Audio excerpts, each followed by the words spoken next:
నమస్తే welcome to YNC news ముందుగా headlines Srinagar లో ఎన్నికల ప్రచారంలో పాల్గొన్న ప్రధాని మోదీ ఎన్సీ పీడీపీ కాంగ్రెస్ పార్టీలే జమ్మూ కాశ్మీర్ దోచుకున్నాయంటూ ఆరోపించిన మోదీ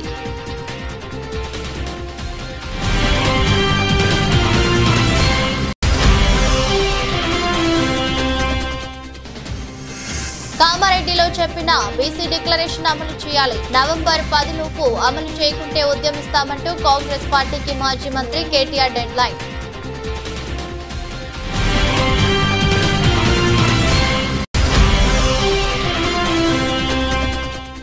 ఈ నెల 20వ తేదీ నుండి 26 వరకు ఏపీలో ఇది మంచి ప్రభుత్వ కార్యక్రమం కూటమి ప్రభుత్వం చేపట్టబోయే కార్యక్రమాలు ఇంటికి వివరించాలన్న సీఎం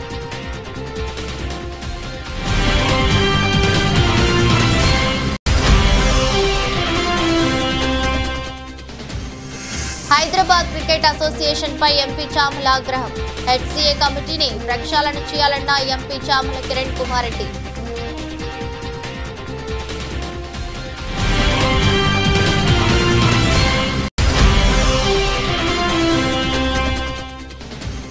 టీచర్లు కావాలని రోడ్డెక్కిన ఆసిఫాబాద్ ఆదర్శ పాఠశాల విద్యార్థులు పరీక్షల్లో ఫెయిల్ అయితే ఎవరిది బాధ్యత వహిస్తారంటూ రోడ్డుపై బైఠాయించిన నిరసన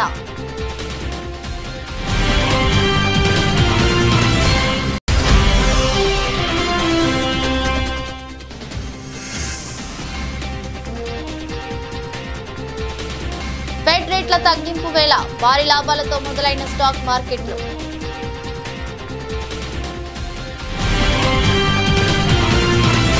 ప్రధాని నరేంద్ర మోదీ ఇవాళ శ్రీనగర్ లో ఎన్నికల ప్రచారంలో పాల్గొన్నారు ఈ సందర్భంగా ఆయన ప్రసంగిస్తూ ఎన్సీ పీడీపీ కాంగ్రెస్ పార్టీలు జమ్మూ కాశ్మీర్ రాష్ట్రాన్ని లూటీ చేస్తున్నట్లు ఆరోపించారు దోచుకోవడమే తమ జన్మ హక్కుగా ఆ పార్టీలు భావించాయన్నారు ఆ మూడు పార్టీల కుటుంబ పాలనలో జమ్మూ కాశ్మీర్ యువత నలిగిపోయినట్లు పేర్కొన్నారు ఉగ్రవాద ఛాయలు లేకుండా తొలిసారి జమ్మూ కాశ్మీర్ లో స్వేచ్ఛగా ఎన్నికలు జరుగుతున్నట్లు మోదీ తెలిపారు భారత ప్రజాస్వామ్యాన్ని జమ్మూ కాశ్మీర్ ప్రజలు బలోపేతం చేస్తున్నారని పేర్కొన్నారు అధిక సంఖ్యలో ఓటర్లు పోలింగ్ లో పాల్గొని చరిత్ర సృష్టించారన్నారు జమ్మూ కాశ్మీర్ లో అధిక సంఖ్యలో ఓటింగ్ జరగడం పట్ల గర్వంగా ఫీల్ అవుతున్నామని ప్రధాని తెలిపారు इन तीन खानदानों को लगता है जैसे तैसे कुर्सी पर कब्जा जमाना और फिर आप सबको लूटना ये इनका पैदाइशी हक है जम्मू कश्मीर की आवाम को उनके जायज हक से महरूम रखना ही इनका सियासी एजेंडा रहा है इन्होंने जम्मू कश्मीर को सिर्फ तशद्दुद यानी डर और इंतशार यानी अराजकता ही दी है लेकिन अब जम्मू कश्मीर इन तीन खानदानों में के शिकंजे में रहने वाला नहीं अब यहां का हमारा नौजवान इनको चैलेंज कर रहा है जिन नौजवानों के इन्होंने आगे नहीं बढ़ने दिया वही नौजवान इनके खिलाफ मैदान में उतर आए हैं साथियों इन तीन खानदानों के राज में जम्मू कश्मीर के नौजवानों ने जो भोगा है जो तकलीफ सही है वो अक्सर बाहर नहीं आ पाता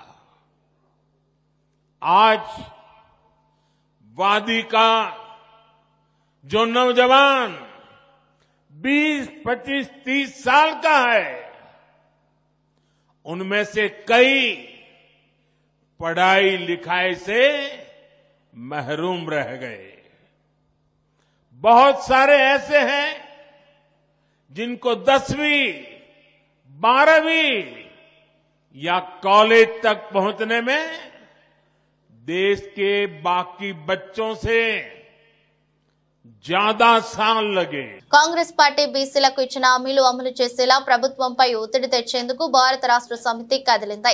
కామారెడ్డిలో బీసీ డిక్లరేషన్ ప్రకటించి వచ్చే నవంబర్ 10 నాటికి ఏడాది అవుతుంది. ఆలోగా బీసీలకు ఇచ్చిన హామీలు అమలు చేయాలని, లేకుంటే ప్రత్యక్ష కార్యాచరణ దిగుతామని ప్రకటించింది. సమగ్ర కులగణనను వెంటనే చేపట్టాలని, స్థానిక సంస్థల ఎన్నికల్లో బీసీలకు హామీ ఇచ్చిన విధంగా 42% రిజర్వేషన్ అమలు చేయాలని బీఆర్ఎస్ వర్కింగ్ ప్రెసిడెంట్ కె తారక రామారావు డిమాండ్ చేశారు. ప్రభుత్వానికి చిత్తశుద్ధి ఉంటే సమగ్ర కులగణన పెద్ద కష్టమేమీ కాదని, గతంలో కేసీఆర్ సమగ్ర కుటుంబ సర్వే ఒకే రోజులో చేశారని ఆయన గుర్తు చేశారు. వచ్చే బడ్జెట్ లో బీసీలకు 25-30 వేల కోట్లు కేటాయించాలని డిమాండ్ చేశారు. బుధవారం తెలంగాణ భవన్ లో బీసీ నేతలతో కేటీఆర్ సమావేశమయ్యారు.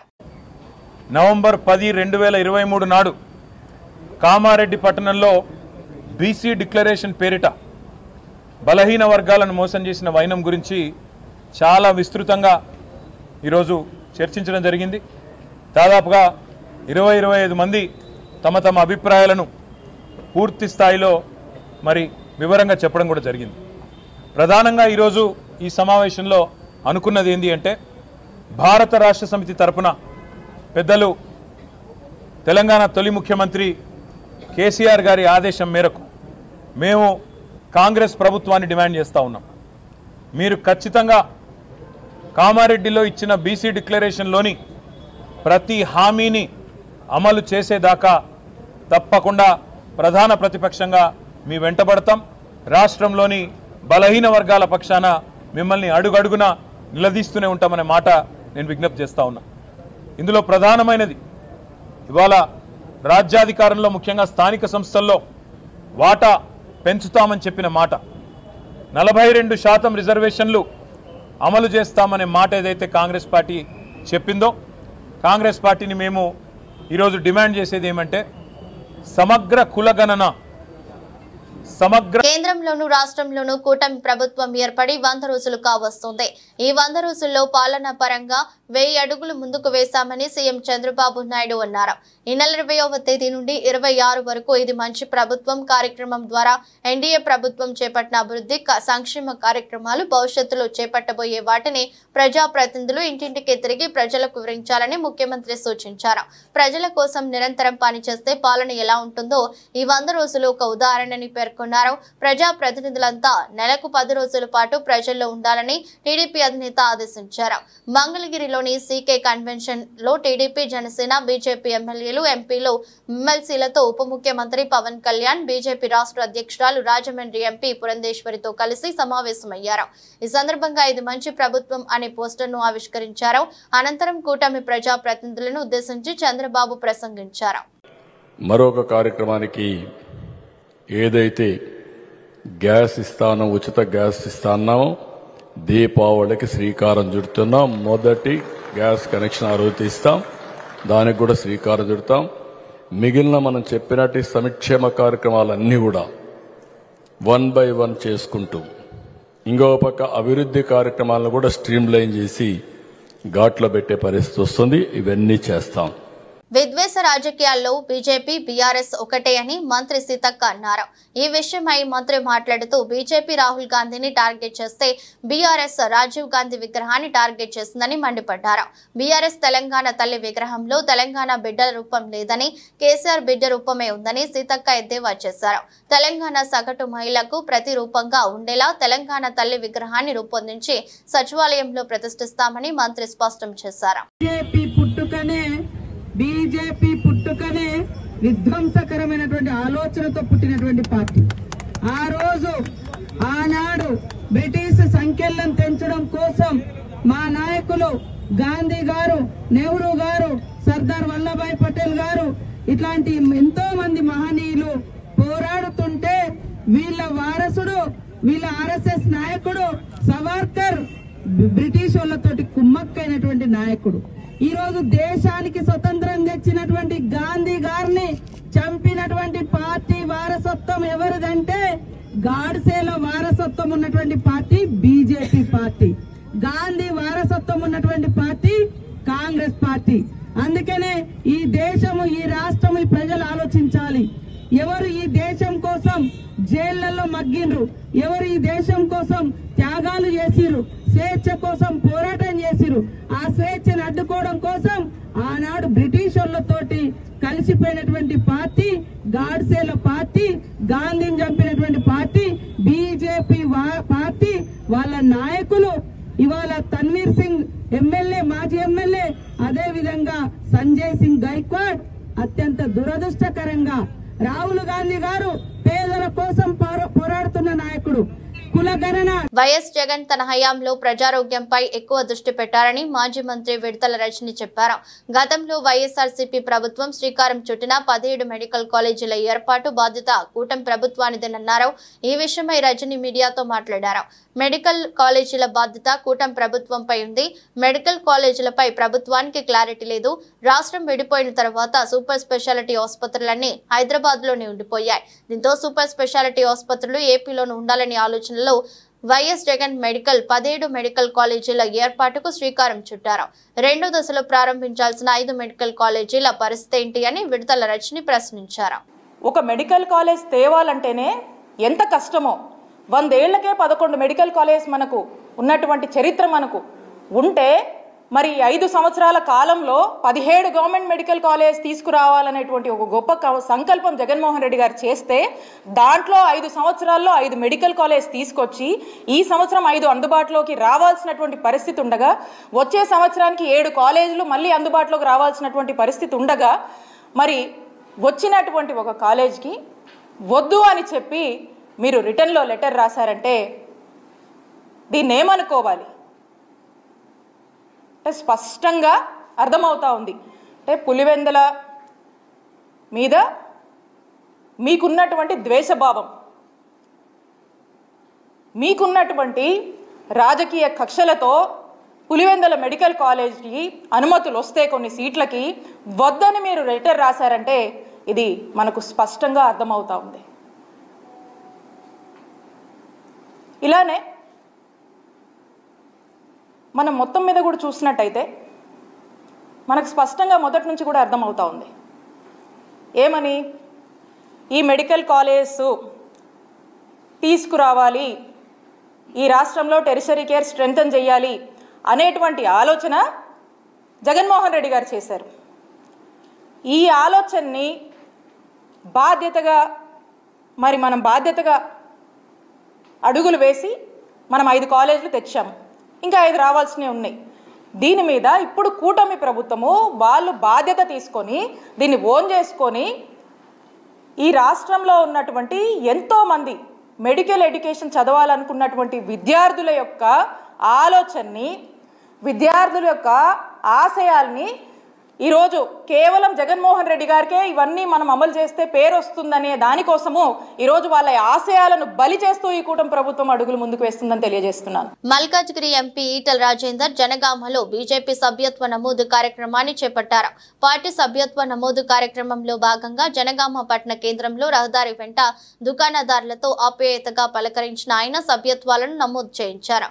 పార్టీ శ్రేణులు సభ్యత్వ నమోదు కార్యక్రమంలో పాల్గొని అత్యధిక సభ్యత్వాలను నమోదు చేయించి రికార్డు నెలకొల్పాలని, దేశంలోనే అతిపెద్ద పార్టీ బీజేపీ అని వ్యాఖ్యానించిన ఈటల రాజేందర్ ప్రజా సంక్షేమం కోసం పాటుపడే పార్టీ బీజేపీ అన్నారు. లోక్సభ ప్రతిపక్ష నాయకుడు రాహుల్ గాంధీపై ఈగ వాలిన ఊరుకోమని టీపీసీసీ అధ్యక్షుడు బొమ్మ మహేష్ కుమార్ గౌడ్ హెచ్చరించారు. హుజూరాబాద్ కాంగ్రెస్ పార్టీ కార్యాలయంలో ఏర్పాటు చేసిన విలేకరుల సమావేశంలో మాట్లాడారు. బీజేపీ పార్లమెంట్ సభ్యులు రాహుల్ గాంధీని తీవ్రవాదిగా చిత్రీకరిస్తూ మాట్లాడటాన్ని తీవ్రంగా ఖండించారు. హుజూరాబాద్ లో కూడా రాహుల్ గాంధీ మీద అనుచిత వ్యాఖ్యలు చేసిన వారిపై కేసులు పెట్టాలని నియోజకవర్గ ఇన్ఛార్జ్ ఉడతల ప్రణవ్ కు తెలిపారు. రాజకీయాలు ఎంత దిగజారిపోతా ఉన్నాయి ఈ దేశంలో అంటే,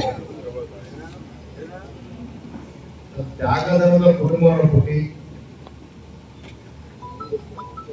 తాత గారు నెహ్రూ దేశానికి దిక్సూచి ఒక విజనరీ ప్రైమ్ మినిస్టర్, దూరదృష్టి గల ప్రైమ్ మినిస్టర్.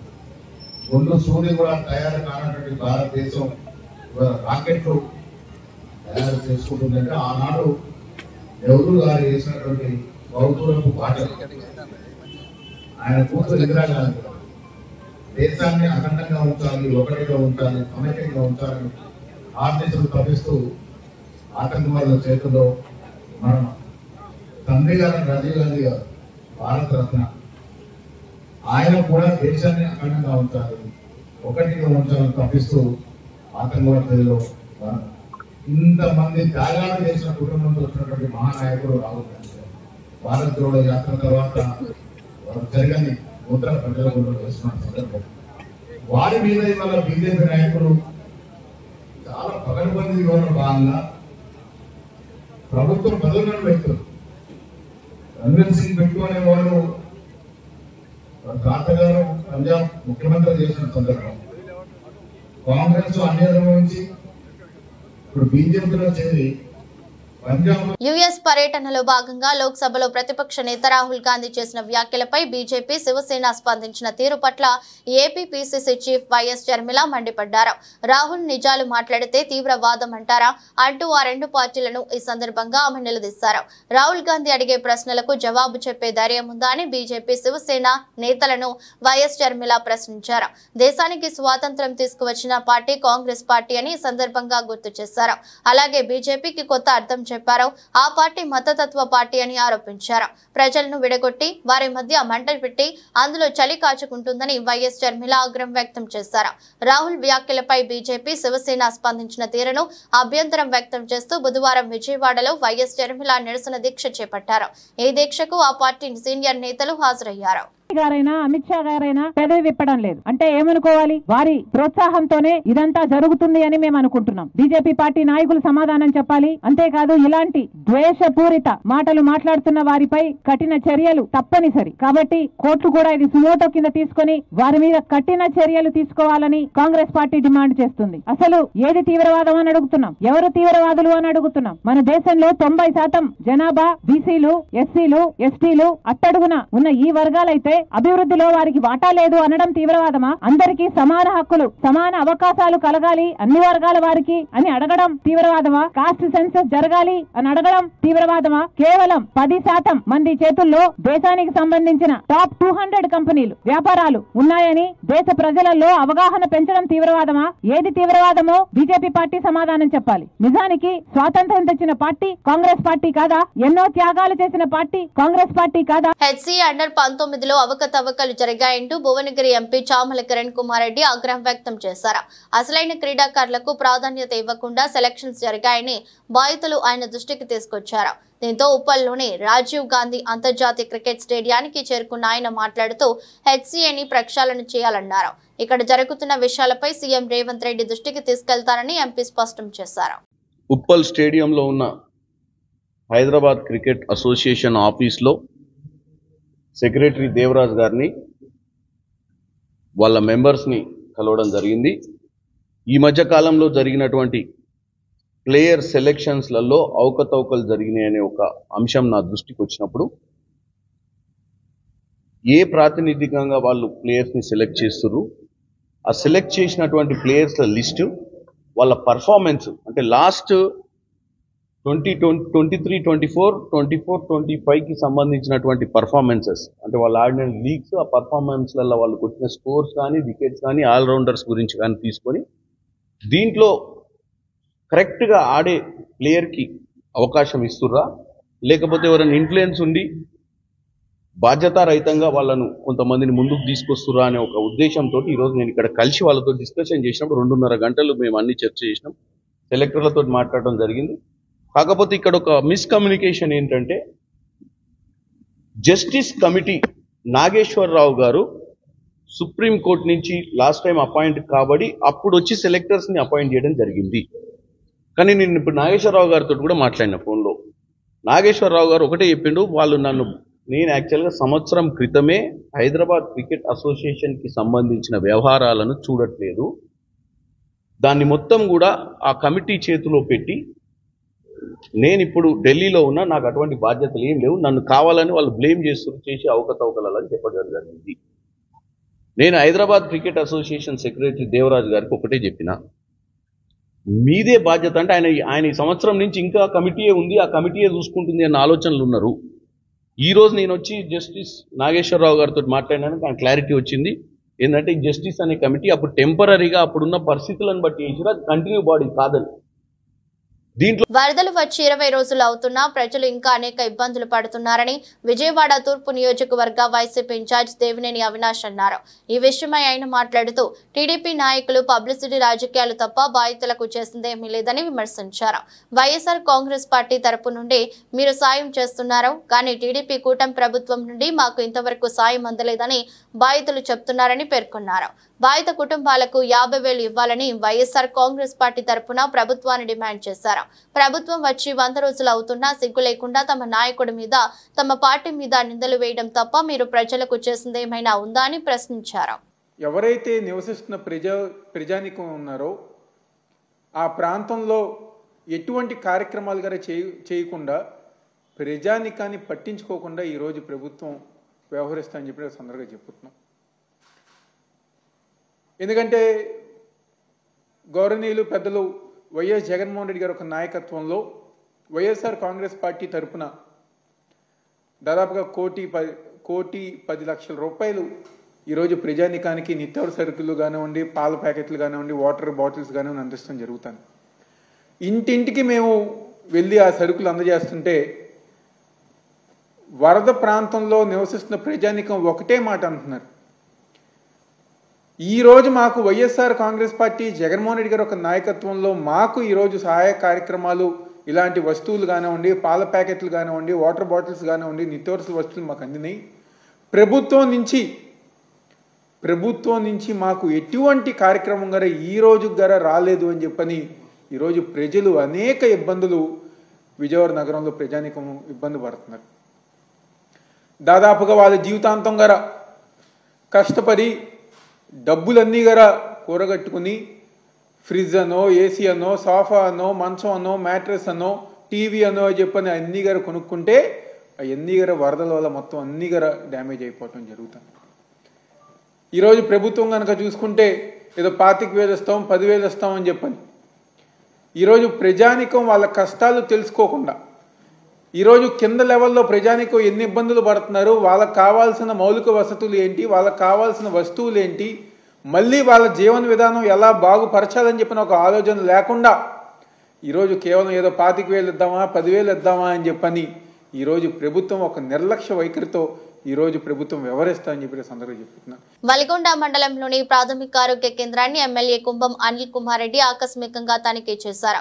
ప్రాథమిక ఆరోగ్య కేంద్రానికి సంబంధించిన ఖాళీ స్థలం కబ్జాకి గురి కాకుండా చర్యలు చేపట్టాలని అధికారులు ఆదేశాలు జారీ చేశారు. త్వరలోనే 30 పడకల ఆసుపత్రిగా ప్రాథమిక ఆరోగ్య కేంద్రాన్ని అభివృద్ధి చేస్తానని ఎమ్మెల్యే హామీ ఇచ్చారు. డిప్యూటీ సీఎం ఆరోగ్య శాఖ మంత్రి దామోదర్ రాజ నరసింహ చేతుల మీదుగా దీన్ని ప్రారంభించడం జరుగుతుందని అన్నారు. వలిగొండ పట్టణంలోని స్థానిక సమస్యలను స్థానిక నాయకులతో కలిసి పర్యటించడం జరిగింది. స్థానికంగా ఉండే సమస్యలను తన దృష్టికి తీసుకురావడం జరిగిందని, అన్ని సమస్యలను తీర్చడం జరుగుతుందని, దసరాలోపు వలిగొండ పట్టణాన్ని ఆదర్శ పట్టణంగా తీర్చిదిద్దుతానని ఎమ్మెల్యే కుంభం అనిల్ కుమార్ రెడ్డి హామీ ఇచ్చారు. ఊరి సమస్యల మీద ఉదయం 7 గంటలకు మొదలుపెట్టి ఇప్పటిదాకా ఊరంతా వెళ్ళినాం. దాదాపు 10 కావస్తుంది. 10 వార్డులు ఎంటర్ అయినాం. ఊరంతా తిరగాలనుకున్నాం. 14 వార్డులు కానీ 3 వార్డులు అయినాయి. మండల కేంద్రం ఎక్కువ జనాభా ఉంది. దాదాపు 14,000-15,000 జనాభా ఉంటుంది ఇక్కడ. మండల వాసులు కూడా గ్రామాలలో కూడా ఇక్కడ ఉంటారు. ఇక్కడ సంబంధించిన వసతులు దసరా దీపావళి పండుగలు వస్తున్నాయి. ఇది వలిగొండనే కాక అన్ని గ్రామాలలో అంతటా ఆల్ మున్సిపాలిటీస్లో కూడా ఉంటుంది. ఈ యొక్క మార్నింగ్ వాక్ కానీ ఉదయం జరిగే కార్యక్రమాన్ని ఈరోజు వలిగొండలో మొదలు పెట్టినాం. ఎందుకంటే అంతకుముందు వరుస ఎన్నికలు, ఎంపీ ఎన్నికలతో 3 నెలలు పోయింది. అంతకుముందు అసెంబ్లీ ఎన్నికలు, ప్రజాపాలన, అసెంబ్లీ ఇవన్నీ అయినాయి. సో శాంక్షన్లు తీసుకొచ్చే కార్యక్రమంలో కూడా, నిధులు తెచ్చే కార్యక్రమంలో కూడా టైం చాలా ఇచ్చాం. ఓకే, సో అది ఇంపార్టెంట్. ఎందుకంటే నిధులు లేకుండా ఒకే తిరుగుతూ కూడా చేసేది హెచ్ఎండి ఫండ్స్ కానీ ఇతర రోడ్స్ కానీ బ్రిడ్జెస్ కానీ వాటి మీద చాలా శాంక్షన్స్ తీసుకొస్తున్నాం. కనీసం 100 కోట్ల నిధులు వివిధ రూపాలలో మనం భువనగిరి నియోజకవర్గానికి ఈ సంవత్సరంలో ఫౌండేషన్ లేవుతున్నాం మినిమం. ఇవన్నీ కూడా తర్వాత చెప్తాం. ఓకే, సరే. ఈరోజు ఏంటంటే గ్రామాలలో వస్తుంది. గ్రామాలలో ఇప్పుడు ఫర్ ఎగ్జాంపుల్ ఓ దగ్గర మంచినీళ్ళు వస్తుంది, ఓ పైప్ లైన్ లేదు. ఓ దగ్గర మేము ఇప్పుడు శ్రీరామ్ నగర్ చూసినాం, మున్సిపల్ ఆడ పైప్ లైన్ లేదు. ఆర్డబ్ల్యూఎస్ ఇంజనీర్ కూడా వచ్చాడు. రాష్ట్రంలో అధికారంలోకి వచ్చినప్పటి నుంచి ప్రతి చిన్న విషయాన్ని ప్రతిపక్షాల నేతలను ముందస్తుగా అరెస్టు చేయడం పరిపాటిగా మారింది. తాజాగా వరంగల్ జిల్లా నర్సంపేటలో పొంగులేటి శ్రీనివాసరెడ్డి, దామోదర్ రాజనరసింహ పర్యటించి జిల్లా జనరల్ హాస్పిటల్, ప్రభుత్వ మెడికల్ కళాశాలను ప్రారంభించనున్నారు. కాగా మంత్రులను అడ్డుకుంటారనే నెపంతో మాజీ ఎమ్మెల్యే పెద్ది సుదర్శన్ రెడ్డిని పోలీసులు హౌస్ అరెస్ట్ చేశారు. కాగా తెలంగాణ ఉద్యమ నాయకుడు, నర్సంపేట నియోజకవర్గ అభివృద్ధికి ఎంతో పాటుపడిన సుదర్శన్ రెడ్డిని అరెస్టు చేయడం అన్యాయమని బీఆర్ఎస్ శ్రేణులు ఆగ్రహం వ్యక్తం చేశాయి. ఇలాంటి అరెస్టులతో ప్రశ్నించే గొంతులను అడ్డుకోలేరన్నారు. అందరినీ కలుపుకొని చేపట్టాల్సిన అభివృద్ధి పనులను ఇలా దొంగచాటుగా చేయడం ఏంటని ప్రశ్నించారు. విద్యాశాఖ మంత్రి లేక గురుకులాలు, పాఠశాలల్లో అనేక సమస్యలతో విద్యార్థులు ఇబ్బందులు పడుతున్నారు. సమస్యల పరిష్కారం కోసం రోడ్డెక్కుతున్నారు. తాజాగా ఆసిఫాబాద్ జిల్లా కేంద్రంలోని తెలంగాణ ఆదర్శ పాఠశాల విద్యార్థులు ధర్నా చేపట్టారు. టీచర్లు లేక తాము విద్యాపరంగా నష్టపోతున్నామని ఆవేదన వ్యక్తం చేశారు. ఇటీవల జరిగిన ఉపాధ్యాయుల బదిలీలో ఆసిఫాబాద్ ఆదర్శ పాఠశాల నుండి 17 మంది ఉపాధ్యాయులు బదిలీపై వెళ్లగా వారి స్థానంలో కేవలం 2 ఉపాధ్యాయులు మాత్రమే రావడంతో పాఠాలు చెప్పే వారు లేక ఇబ్బంది పడుతున్నారు. దీంతో గురువారం విద్యార్థులు భారీ సంఖ్యలో ర్యాలీగా బయలుదేరి రహదారిపై కూర్చొని ధర్నా చేపట్టారు.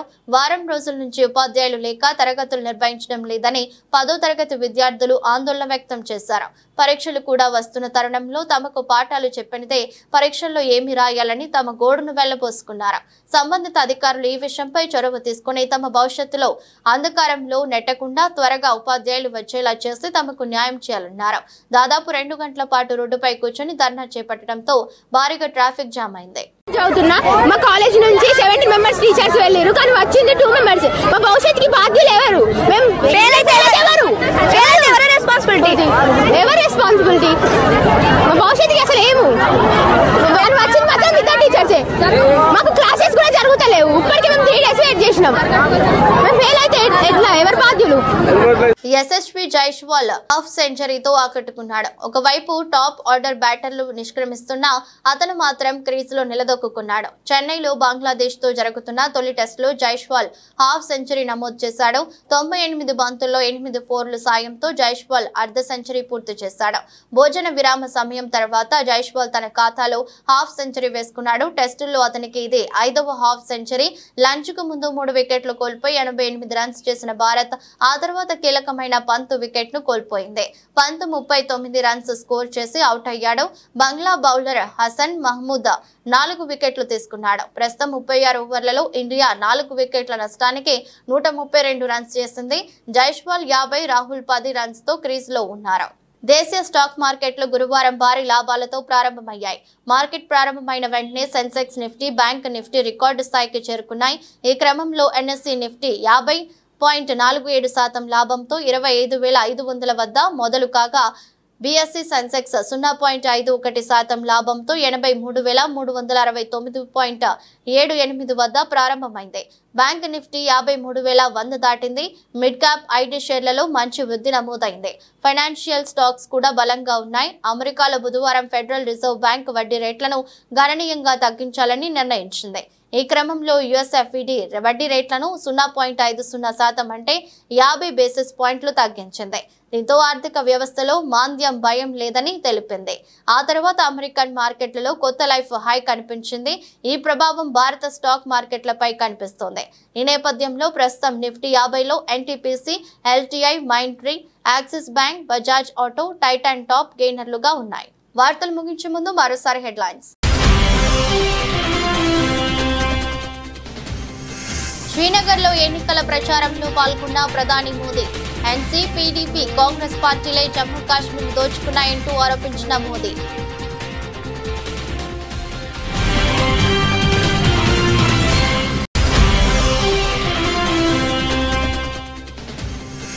కామారెడ్డిలో చెప్పిన బీసీ డిక్లరేషన్ అమలు చేయాలి. నవంబర్ 10 లోపు అమలు చేయకుంటే ఉద్యమిస్తామంటూ కాంగ్రెస్ పార్టీకి మాజీ మంత్రి KTR dead line.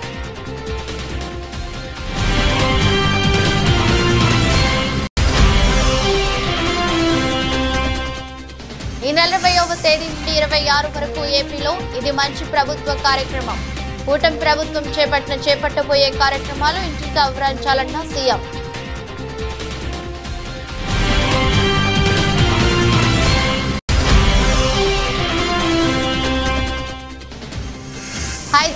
Cricket association పై ఎంపీ చామల ఆగ్రహం. హెచ్సీఏ కమిటీని ప్రక్షాళన చేయాలన్న ఎంపీ చామల కిరణ్ కుమార్ రెడ్డి.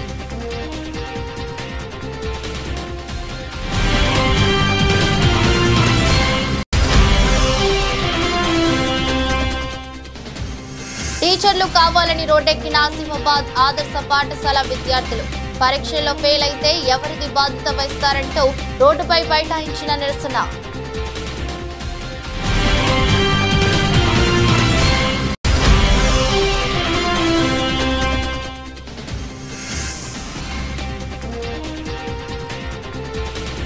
ఫెడ్ రేట్ల తగ్గింపు వేళ భారీ లాభాలతో మొదలైన స్టాక్ మార్కెట్లు.